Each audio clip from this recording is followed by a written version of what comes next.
I am in the small town of Fort Deposit, Alabama. Take a look at this downtown first. This town, well, it started out as a fort that future President Andrew Jackson had built as a supply depot for the Creek Indian War. And of course there were people who were here in support of the depot, and when the war ended, the people just stayed. And the town didn't really flourish, but it was a town until the railroad came in the late 1800s.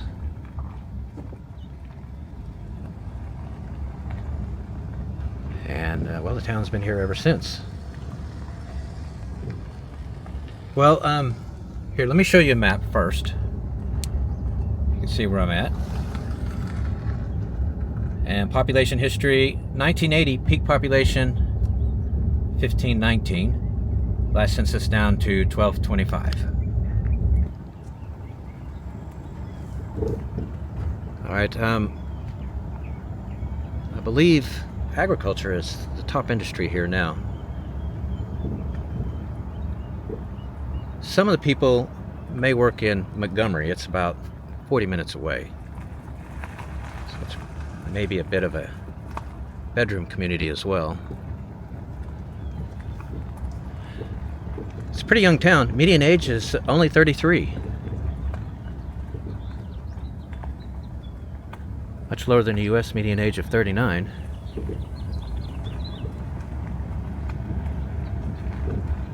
The town is, well, in pretty bad shape, though. The downtown area, anyway, as you can clearly see. Well, let me give you the ethnic breakdown. It's 85% black, 13% white, 1% Native American. Last 1% is mixed race or other. I was curious about the name, Fort Deposit. It appears that it's a play on the word Fort Depot site. Yeah, and it just somehow was changed to Fort Deposit. Well, there's a dog. For all of those of you who say, hey, show some dogs. Dog sighting. Okay, so we're seeing a lot of decay here. Here's the median household income, $21,563 a year. That's only $415 a week. Doesn't even seem like you could live on that, or a family could live on that. I mean, that's household income. I checked to see if the households were kind of small. No, 2.5 per household. That's pretty normal. So that means 2.5 people, or it's taken 2.5 people to make $21,563 a year in this town. That would make this one of the poorest towns in the country.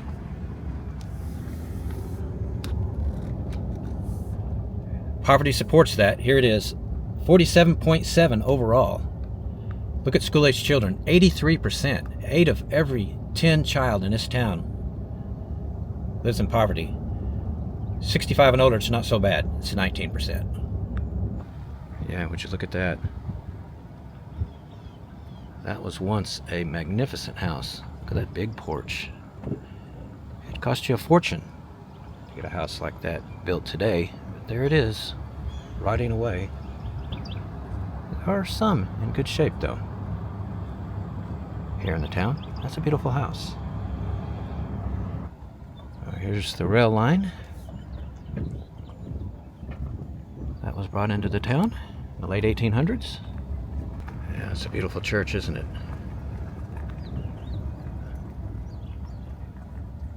Fort Deposit Methodist Church. Well, this appears to be a car dealership. BJ's Auto Sales.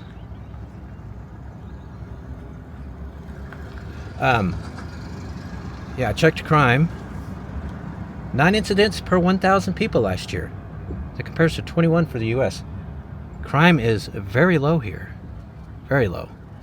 There's the post office.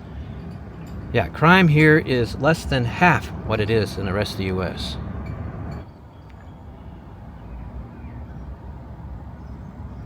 Well, let me see. I haven't given you median home value yet. 78,000. That's really low, isn't it? Yeah, and one more number to give you. Cost of living. It says 76. Wow, 24% lower than the rest of the U.S. Utilities highest at 104. Housing's the lowest at 35. Abandoned house there. All right then, let's head to the next town. I am in Georgiana, Alabama. What an awesome old fire truck that they have on display here in downtown.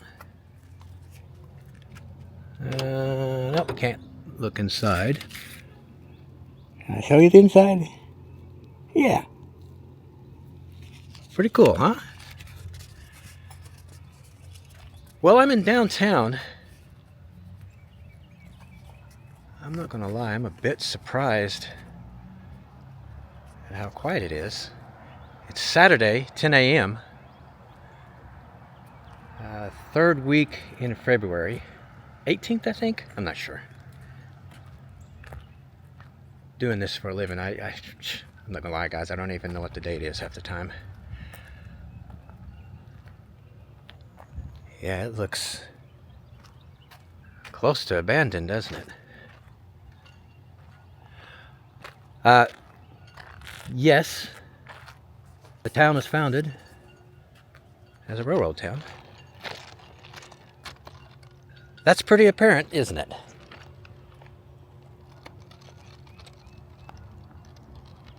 Let's see. How about if I show you a map first? So you can see where I'm at here in Alabama. And here's population history. 1970, peak population, 2148. Last census down to 1324. Well, it's nice of them to build some steps here, so we can check out the other side of the downtown. Yeah, there's a theater over here I want to show you. Well, let me tell you first that the median age is 40. 70% of this town is black, 29% is white, the last 1% is Hispanic. All right, we are here. Gianna Theater, opened 1939, while watching westerns at a Georgiana picture show on Saturdays in 1931 through 1934. Young Hiram Williams developed a fondness for cowboy nicknames and clothing. After his family moved to Montgomery in 1936, he began calling himself Hank. Fred McClendon opened the Gianna Theater on January 31, 1939. 8 months later, 16-year-old Hank performed here with his band, the Drifting Cowboys. The movie theater closed in 1959 and was used for storage and a cabinet shop. When demolition was threatened in 1996, J.C. Sims purchased the theater, renovated for movies, and reopened in 1999. Yeah, it looks like it's still open. And yes, Hank Williams, the legend, lived here as a kid. He was not born here. I saw one website where they were trying to claim he was born here. No, he came here when he was about 8 years old. Legend has it that he got his first guitar here in Georgiana, and this is where he learned to play. Anyway, the house that he lived in when he was a kid is still standing, so we'll check it out before we leave. All right, time to a look at some of the neighborhoods.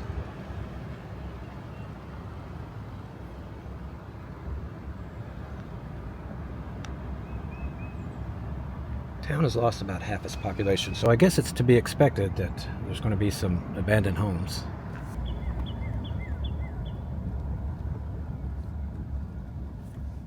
Complete with a satellite dish.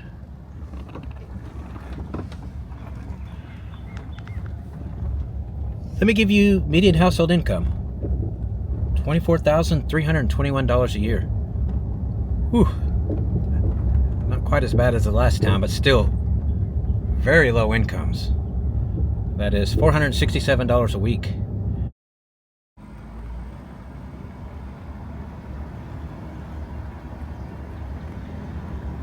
Well, so poverty, 24.1 overall. School-age children, 30%, 65 and older, 12%. Well, we're about twice higher than the U.S. Welcome to Georgiana. Yeah, by the way, the town is not named after Georgia next door. You know, the state. It's named after the founder's wife. There's the post office. So how about cost of living? 78. 22% lower than the rest of the U.S. Utilities, again, high at 104. Housing is at 40. Well, here it is. Hank Williams' boyhood home. Let's get out and get a closer look. Hank Williams' boyhood home. Hiram Williams lived in Georgiana from aged 7 to 11. In 1931, Miss Lily Williams moved Hiram and his sister, Irene, from rural Wilcox County to this house. When he was 8, his mother bought him a guitar for $3.50. Blackstreet musician Rufus Payne became his teacher. Hiram practiced guitar under the raised cottage house and sang on the streets for tips. The family moved to Greenville in the fall of 1934. Greenville is about 15 miles north of here. And then to Montgomery in 1937, where at age 14, Hiram began calling himself Hank. And thus, the legend was born. So this is it. This is where he lived when he got his first guitar and learned to play. Right across the street is Hank Williams Sr. Fan Club House. Georgiana, Alabama. Home of Hank Williams. Well, there's a beautiful old deep south home. That was a big house, wasn't it? It's just sitting there empty. Well, how about crime? Last year, 20 incidents per 1,000 people. US is 21, so crime here was a shade lower than the rest of the US. Here's the median home value, $69,100. A very inexpensive place to live, it seems like.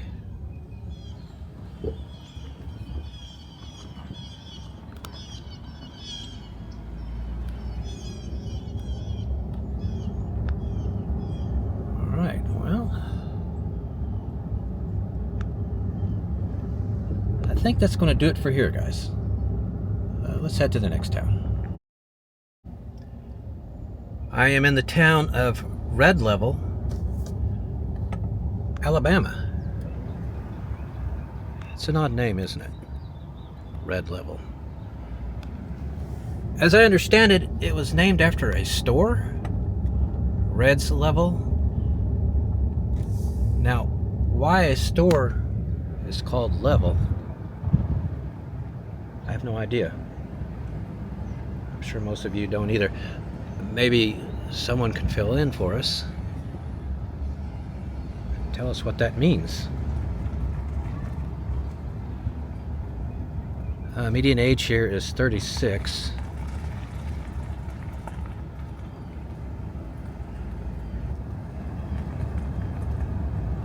Alright, well, a lot of stuff, huh? Pretty awesome looking post office, isn't it? I like that. Check it out, an old abandoned gas station. Always among my favorite sites in these small towns in rural America.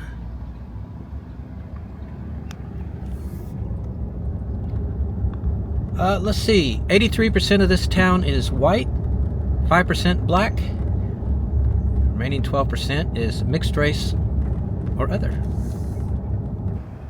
That one is getting swallowed up by Mother Nature. There's another one right here.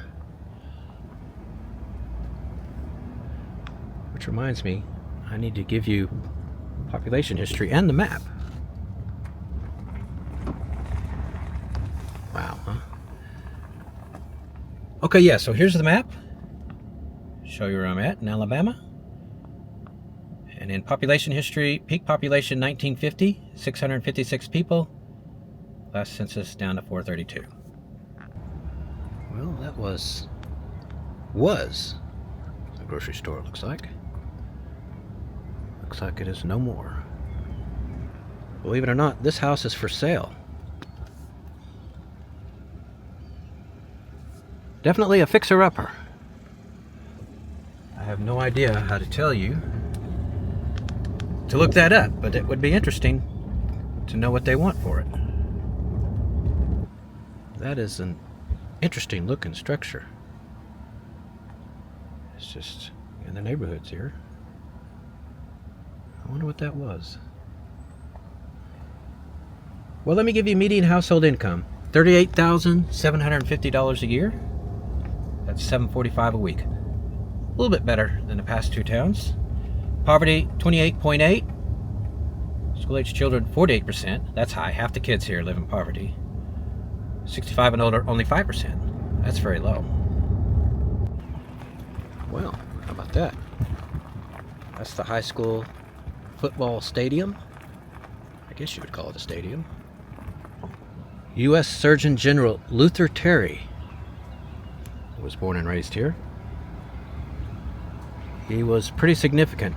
You know, when you buy a pack of cigarettes, that Surgeon General's warning for lung cancer, or cancer, and lung disease, all that. You know what I'm talking about. Anybody who's seen a pack of cigarettes has seen it. Ooh, that's a big bump. He was the Surgeon General that was responsible for that. Wow, that is some kind of house, isn't it? It's the biggest house in town, I think.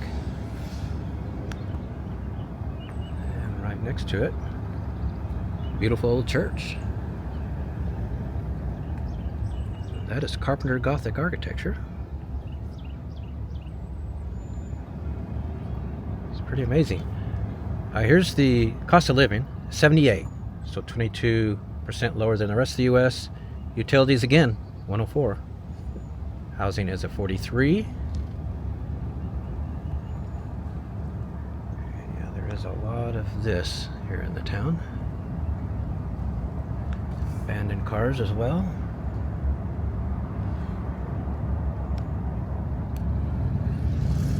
The timber industry is one of the biggest drivers of the economy here in this part of Alabama. You can tell, huh? Lots of trees here. Crime last year, 2.4 incidents per 100 people. That compares to 2.1 for the U.S. So crime here, a little bit high. And here's the median home value, $101,300. That's going to do it for this part of the video. Up next, Nicole and I are going to take a look at Montgomery, Alabama, one of the most significant cities in this country in terms of Civil War history. A lot of terrible things happened in Montgomery, but a lot of great things too. And we're going to tell you about it. So hang tight. That's coming up next. We are in Montgomery, Alabama. It's the capital city of the state. A lot of Civil War history here. Montgomery was the birthplace of the Confederate States of America. The first president, well, the only president, Jefferson Davis, was inaugurated on the steps of the Alabama State Capitol building, which became the capital of the Confederacy. Lots and lots of other history here that we'll get to. Montgomery is also the birthplace of the Civil Rights movement that began when Rosa Parks refused to give up her seat on the bus. And we'll get into that more too when we see some of those historic sites. But first, we're showing you the Alabama River. This river was a conduit, the transport spot for the enslaved Africans. They were brought here, unloaded right here, and taken up this way towards Commerce Street. Of course, that's downtown. And they were herded into buildings like warehouses, awaiting to be sold. And of course, we'll show you some of those places as well. We are on Commerce Street now. The enslaved Africans would be brought up from Mobile and New Orleans. And, well, brought up on that river we just showed you, the Alabama River. Because of the huge cotton production here, Montgomery's in the middle of the Black Belt, and they were used to work those cotton fields. Before we go any further, here's a statue of Hank Williams. That's right.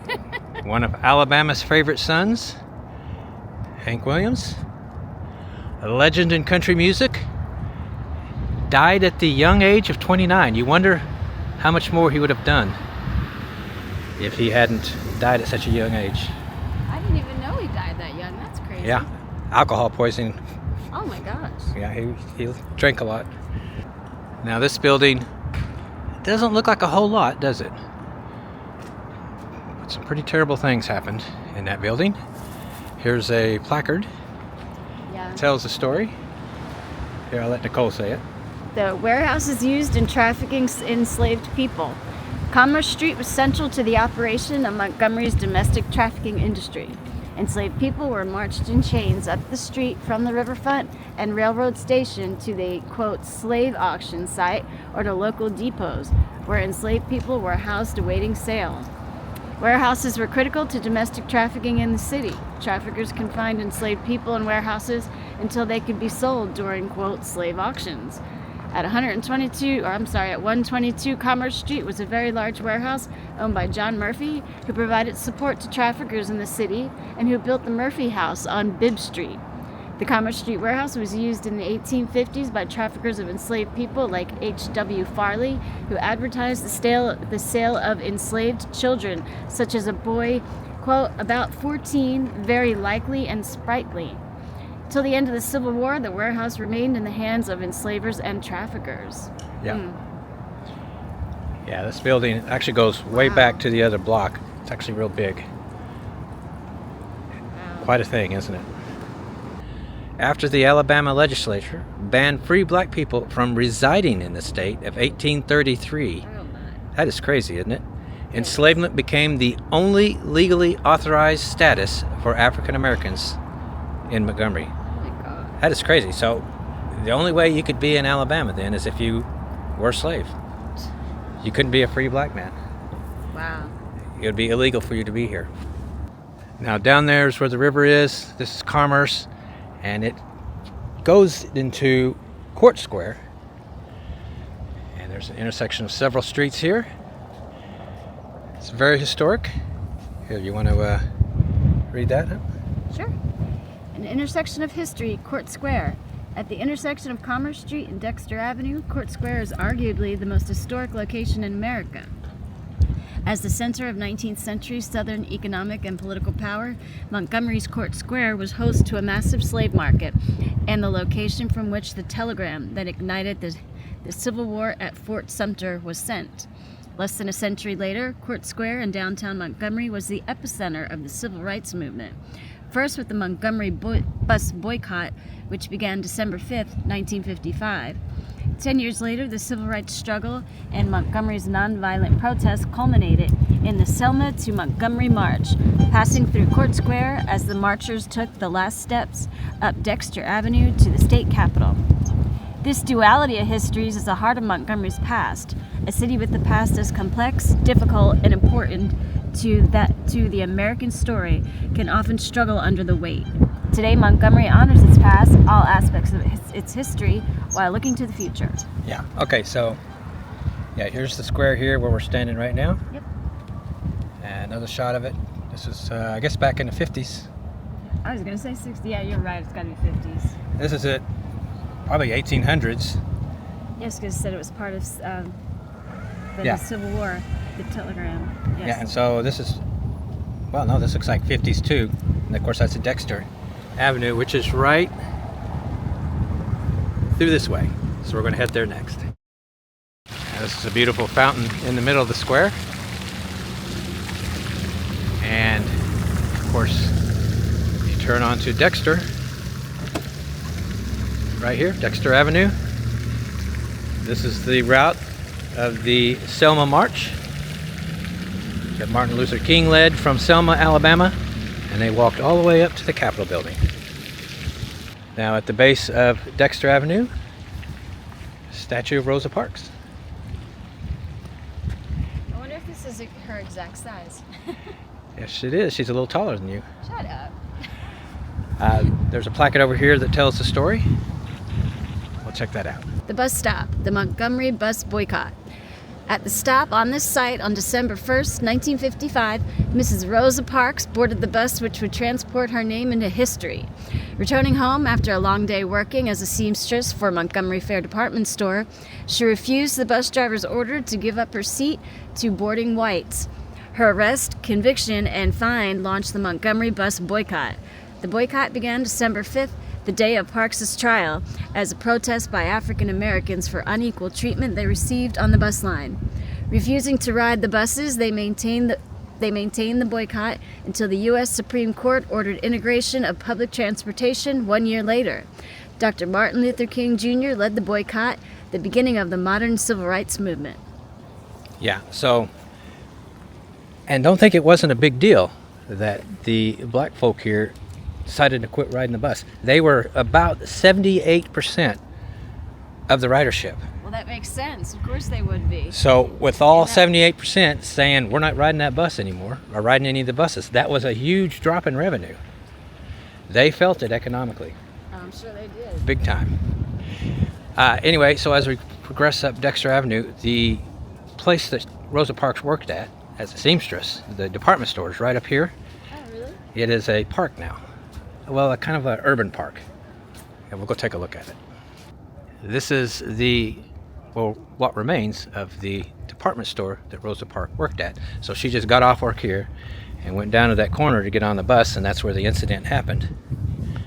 Today it is a park of reflection. They cleared out the innards of the department store, and it's just a place you can come and relax. An urban park, they call it. Here's a picture of the department store that she worked in before it became this park. She doesn't have a wall. Yeah, and they left a lot of the facade here, obviously. 2 doors down from Rosa Parks department store, they have a Crest building. Yeah, that is a beauty. This is the Dexter Avenue Baptist Church. This is the church that Martin Luther King Jr. was the pastor of when the Rosa Parks incident happened. He, with her, organized the boycott, and he also organized the Selma March so that black people could vote. And it worked. Both worked. The Voting Rights Act was passed shortly after the Selma March. We can't go in. I was going to double check, but I assumed I was hoping we could, but today, because it is Sunday, but I guess they don't have services here anymore.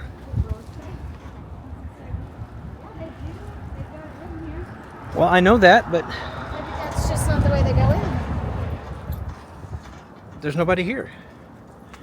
Okay. Can you imagine being the current pastor of this church? A church that Martin Luther King Jr. was pastor of. Huh. What an amazing thing that would be. I was hoping we could go in just so I could say I've been in a room, the same room as MLK. But we didn't get to. That's unfortunate. The door's locked. Dexter Avenue King Memorial Baptist Church, organized 1877, second Black Baptist Church in Montgomery. First pastor was Reverend C.L. Booth. Structure built 1885. Many prominent black citizens of Montgomery have been members. Reverend Martin Luther King Jr. served as pastor 1954-1960. Montgomery bus boycott organized here December 2, 1955. Yeah, so this is it right here. It is across the street from the Alabama Capitol. Dexter Avenue, formerly Market Street. This street was named to honor Andrew Dexter, one of the founders of Montgomery. Along this street moved the inaugural parade of Jefferson Davis when he took the oath of office as President of the Confederate States of America, February 18, 1861.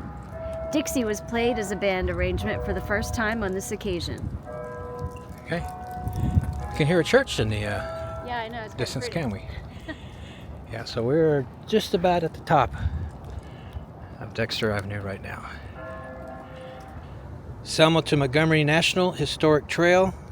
Here's a picture of the marchers. Thousands protest at the seat of government. The Selma to Montgomery marchers left St. Jude, continued through the streets of Montgomery. The crowd swelling in numbers as they approached Court Square, which is down there at the fountain we showed you earlier. By the time they reached Dexter Avenue, a crowd of more than 25,000 arrived at the steps of the Alabama State Capitol. Standing in the shadow of the seat of government, Dr. Martin Luther King Jr. faced the tired yet jubilant marchers and delivered his now iconic speech, "How long, not long." That was a long walk, by the way. Selma, it's about a 50-minute drive away, so it had to take him a long time to walk it. I'm sure. And so the steps of the Alabama State Capitol building, it is up these steps that the marchers marched. And we'll get a look back at Dexter. Very historic street. This is the first White House of the Confederacy.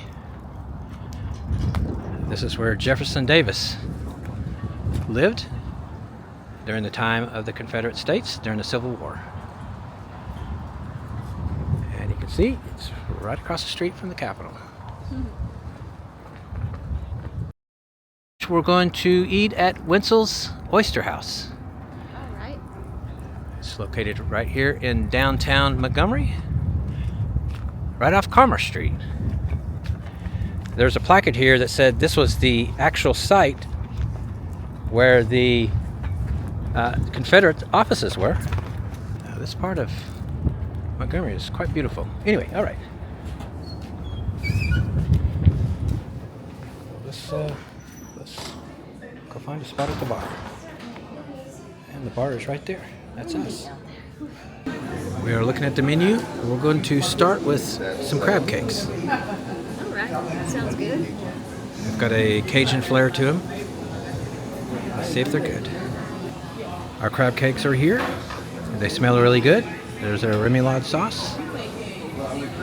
Let's try them out. All right. Let's dig in. Thoughts on the appetizer? Really good. Yum. It's got a little heat. There's definitely a little spice in the breading and in the remoulade. Yes. Well, actually, I think it's in the mix. You think it's in the mix in there? That's what I think. Yeah. There's Yeah. a little bit of heat in the mix. A Yeah. little bit, not a lot. Yeah, we cut one open so you guys can see what it looks like in there. See the insides. Yeah, it's quite good. For an entree, I'm having the blackened mahi. It's on a bed of Cajun rice. And I'm going to have it with collard greens and red beans and rice. Oh, you're so southern. I love it. have? I'm gonna have, where are we at? I saw it a second ago. Bacon wrapped scallops. Okay. It's just scallops wrapped in smoked bacon with the mango habanero glaze. And I think I'm gonna do broccoli and Cajun rice. Okay. All right. Can't wait to see you. Our entrees are here. So here's my blackened mahi, and that is dirty rice. Dirty rice is rice with little bits of ground beef in it, and then seasoned, of course. Spicy, Creole style, Southern Louisiana. Another Very southern. very Southern, yeah. Dish. Is Collard greens. yeah, collard greens. I always eat them when I'm in the South. I love collard greens. Red beans and rice, another thing I always eat in the Deep South. One of my favorite things to eat. Sir Mix-a-Lot likes them too. That's right. Didn't miss the girls, did they? No. Look at my bacon wrapped scallops. They look yummy. I can't wait to dig into those. Yeah. And then I've just got some broccoli and some Cajun rice. So we'll give it a Regular try. Cajun rice, huh? Yes, that's what it's supposed to be. All right. All right. Well, let's see how it tastes. Thoughts on the food? The blackened mahi is amazing. Dirty rice is amazing. The collard greens are pretty good. I love collard greens, but these are a bit on the salty side. Too much salt. Beans Those and are rice. better, Beans and rice are perfect. Yum. They are delicious. How's your bacon wrapped scallops? Oh, my bacon wrapped scallops are really good. I don't know if it's the scallops themselves, the bacon, or the glaze, but something on there is really damn good and I like it. I can't say as much for the sides. Like I got broccoli and Cajun rice, and I kind of mix them up because sometimes I like to do a veggie with the rice together, but yeah, it didn't make it any better. The broccoli was like way too soft, mushy kind of, and what they called Cajun rice was just very dried out. I'm sorry to say that.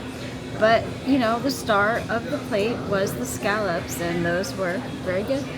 So, The broccoli was overcooked for you, right? very, very overcooked. Yeah, so it's very soft, like almost falling apart soft. Yeah. But she's been sharing It's very my... soft, like spongy soft, you know, where the floret is just like a sponge. And to me, that's not good broccoli. Right.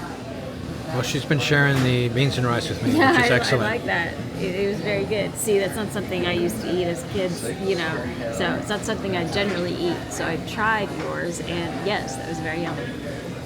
See, I'm going to convert her to Southern girl yet. Yeah, I still can't do the collard greens. She's from Pennsylvania, and they don't have this kind of food there. All right. Well, there it is, guys. For dessert, we're having blackberry cobbler. Okay. You can see it's really hot. There's steam coming off of it. And it comes with vanilla bean ice cream. It smells amazing. Yeah, what do you think? I think it smells pretty damn good. Well, we're going to try it now. This dessert is amazing. It is delicious. So scrunch. It's good, isn't it? It's scrumdelicious. Yes. My word. Yes. All right, everyone, here's the check. It's the most expensive check we've ever had. Because We have to reread it. well, no, I had some very expensive Maker's Mark, high-end Maker's Mark. I knew that. I knew it was going to be expensive. Otherwise, the meal is okay priced. Anyway, so there it is, guys. $314.54. Woo! That's a big tab. I'm almost done. I got cleaned up. We are back in our hotel. This video is over. Up next, we are heading to the Sunshine State. We need some sunshine. I'm freezing. Do you know what the Sunshine State is? Yeah, you're talking about Florida. But I don't Florida. think- I don't know if we're going to have very much sunshine, but we'll see. Well, we'll find out. Florida is up next. We will see you there.